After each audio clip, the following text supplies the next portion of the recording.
नमस्कार, ये है कार्यक्रम कुंडली ज्ञान। किसी भी माँ के लिए परेशानी का सबसे बड़ी परेशानी का कारण तब होता है जब उनकी बिटिया के विवाह में विलंब होता रहता है और अकारण ही बहुत सारी परेशानियाँ उन्हें घेर लेती हैं, लेकिन उससे समाधान उन्हें नहीं मिल पाता। जी हाँ, आज अपने इस कार्यक्रम में हम इसी विषय पर बात करने वाले हैं और इस विषय पर जानकारी देने के लिए आज हमारे बीच मौजूद हैं एक बहुत ही प्रसिद्ध और विख्यात ज्योतिषाचार्य जिनका नाम है सरिता मित्तल जी। आइए मिलवाते हैं आपको और इस विषय पर जानकारी लेते हैं। सरिता जी, आपका हमारे स्टूडियो में स्वागत है। सरिता जी, बहुत सारे हमने ऐसे केसेस देखे हैं जहां पर किसी भी घर के अंदर एक बिटिया की, एक लड़की की शादी के अंदर बहुत ज़्यादा विलंब होता रहता है, देरी होती रहती है।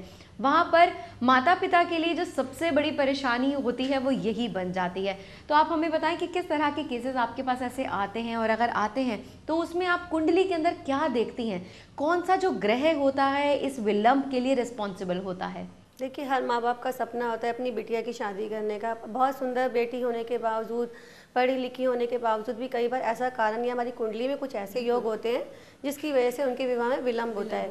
ये लिख कर के आता है, ये पहले से तय होता है कि आप जैसे सुना होगा आपने कि जो बंधन है या जोड़े हैं ऊपर से बनकर आते हैं, करके आते हैं।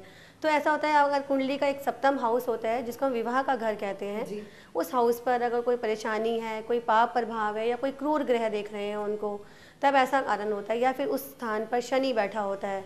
तो शनि ग्रह, आप सभी जानते हैं कि शनि ग्रह बहुत स्लो चलने वाला ग्रह, स्लो मंद गति के ग्रह हैं। हाँ जी, उसकी वजह से ऐसा होता है कि आपके विवाह में देरी हो जाती है। या फिर वहाँ पर सूर्य और शुक्र की युति हो, वो दोनों एक साथ बैठे हुए हों, तो भी ऐसा कारण होता है कि विवाह में देरी हो जाती है। जी, और कोई कारण भी होते हैं ग्रहों के अलावा कुंडली के अंदर देखने के जिसकी वजह से शादी में विलंब हो जाता है? हाँ, उनके परिवार का भाव होता है, सेकंड हाउस होता है, फोर्थ हाउस सुख का भाव होता है, या फिर 12th हाउस में संबंधों में कोई परेशानी होती है। तो हम इन सभी हाउस का हमें देखना पड़ता है और उसी हिसाब से हम देखते हैं। जी, तो इसका निवारण जो है सरिता जी, वो कैसे हम ढूंढ सकते हैं? इसका निवारण करने के लिए हम कुछ छोटे छोटे उपाय होते हैं जो हम करके उनको जो समझ, देखिए एक ज्योतिष जो है आपकी जो घटना जिस समय होनी है उसी समय के लिए देखता है, पर ये ऐसा होता है कि हम कुछ ऐसे उपाय करके उसको थोड़ा सा हम आगे या पीछे कर सकते हैं। जी जी, या टाल भी सकते हैं। हाँ, टाल भी सकते हैं। अगर कोई खराब दशाएं आ रही तो उनको हम टाल भी सकते हैं। जी, तो किस तरह के उपाय आप इस केस के अंदर सजेस्ट करती हैं किसी को भी जो आपके पास आते हैं? सबसे पहले तो हमें देखना पड़ता है कुंडली में गुरु, शुक्र और चंद्रमा ये सब शुभ प्रभाव में है या कि नहीं है।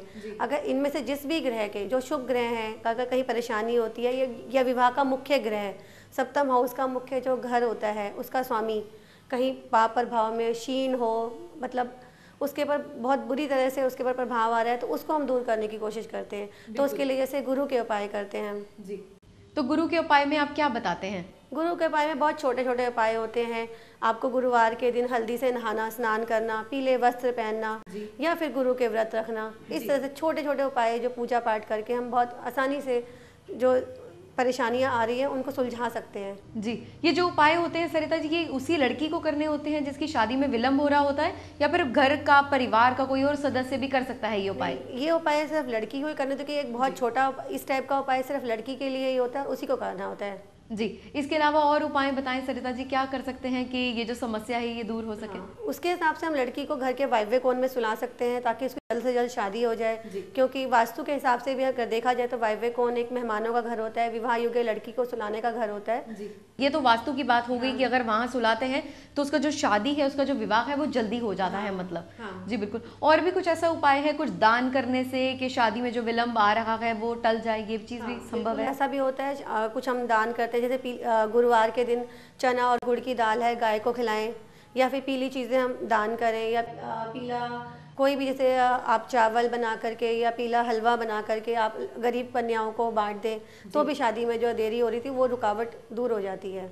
जी, एक बात और बताएं सरिता जी, अक्सर हमने ऐसा देखा है, ये तो बात हुई कि ये भी एक बहुत बड़ी समस्या है शादी में विलंब होना, लेकिन अक्सर ऐसा भी देखा जाता है अगर किसी की भी कुंडली के अंदर मांगलिक दोष होता है, वहाँ पे भी शादी के अंदर विलंब हो जाता है, देरी हो जाती है, अड़चने आ जाती हैं। इस पर आप बताएं कि क्या करना चाहिए उस केस के? बिल्कुल सही पहचाना है। जिसकी कुंडली में अगर मांगलिक दोष होता है तो लड़की का विवाह एक तरह से कहते हैं कि 27 से 28 साल की उम्र में होता है, पर कुछ ऐसा कारण होता है, कुंडली में कुछ ऐसे योग होते हैं जिनसे मांगलिक दोष का कैंसिलेशन हो रहा होता है, या उसके दुष्प्रभाव को हम थोड़ा सा कम कर सकते हैं। तो उस समस्या के समय हम मंगल की पूजा कराते हैं। ठीक है। या घट विवाह होता है, इस तरह की पूजा, या तुलसी विवाह, पीपल के साथ विवाह करना, या घट विवाह, या कुंभ विवाह, इस तरह की रीतियां अपना करके, या कोई वैधव्य योग आ रहा है या कोई इस तरह का योग आ रहा है तो उसको हम दूर कर सकते हैं। जी बिल्कुल। और भी कोई उपाय ऐसे होते हैं सरिता जी जो दान करके हम कुछ इन समस्याओं को जो है वो टाल सकते हैं?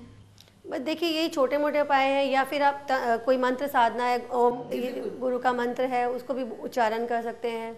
जी।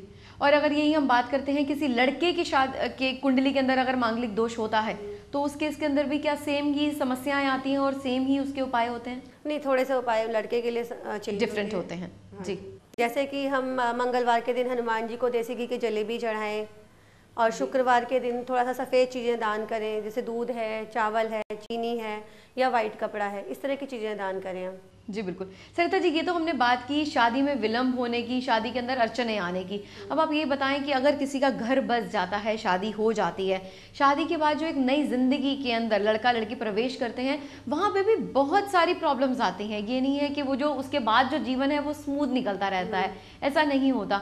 वहाँ पे भी गृह कलेश, सास से अनबन, जेठानी के साथ कुछ नोक झोंक, नंद के साथ कुछ प्रॉब्लम, कुछ ना कुछ जो है घर के अंदर प्रॉब्लम्स चलती रहती हैं। ऐसे में क्या किया जाना चाहिए और क्यों होती हैं ये प्रॉब्लम्स? जैसा कि आपने सुना होगा, पहले लोग, पुराने जो लोग थे वो कहते थे कि बेटी की शादी करते गंगा स्नान कर दिया और हम समस्याओं से छुटकारा मिल गया। जी, आज ऐसा नहीं है बिल्कुल, बल्कि और समस्याएं ये जो हैं और बढ़ती जा रही हैं, क्योंकि आप देखिए ना, डिवोर्स यानी कि तलाक के जो केसेस हैं कितने ज़्यादा सामने आ रहे हैं।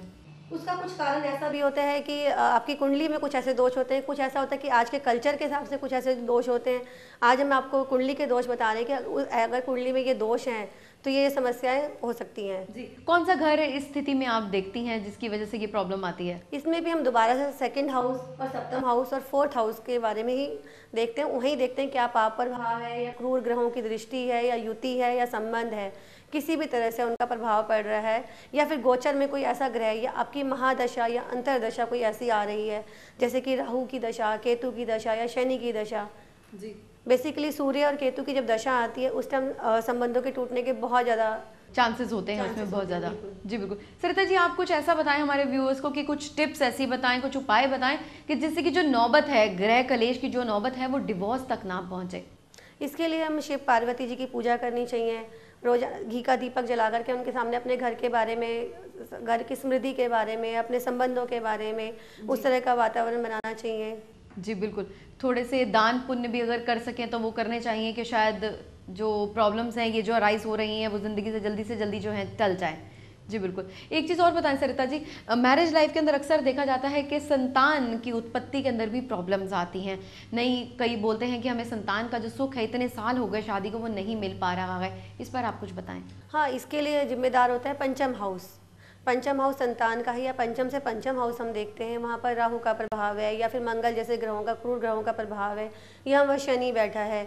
इस तरह से वो अगर उसको परेशान करे, या फिर आपकी दशाएं बहुत खराब चल रही है, ऐसा होता है कि गर्भ पेट में आ जाता है पर उनका अबॉर्शन हो जाता है। जी बिल्कुल, मिसकैरेज हो जाता है। जी, हो जाता है, तो भी उनका बच्चा नहीं ठहर पाता है, तो भी परेशानियाँ आती है। तो उसके लिए हम कुछ छोटे से उपाय करके उनसे भी छुटकारा पा सकते हैं। जी बिल्कुल। आप एक दो उपाय ज़रूर बताएं यहाँ पर सरिता जी हमारे दर्शकों को। जी बिल्कुल बता सकते हैं। गोपाल यंत्र की स्थापना करें घर में। जी। लड्डू गोपाल जी की पूजा कर सकते हैं, जितना उनका सेवा भाव करें, तो ये सब जो उपाय हैं वो आपको इस जो प्रॉब्लम से छुटकारा दिला सकते हैं। जी बिल्कुल। सरिता जी, आपने बहुत ही बेहतरीन जानकारी दी है और हम ज़रूर उम्मीद करते हैं कि जो सब बातें आपने यहाँ पर बताई हैं हमारे व्यूअर्स ने ध्यान से सुनी होंगी और उनका वो पालन करने की भी कोशिश करेंगे। लेकिन फिर भी अगर आपको कुछ और समस्या होती है तो आप पर्सनली भी सरिता जी से मिल सकते हैं अपॉइंटमेंट लेकर। सरिता जी, अब लेना चाहेंगे अपने व्यूअर्स से इजाज़त और आपका कहना चाहेंगे धन्यवाद। हमारे आज के इस एपिसोड में इतना ही। अब लेते हैं आप सभी से इजाज़त। नमस्कार।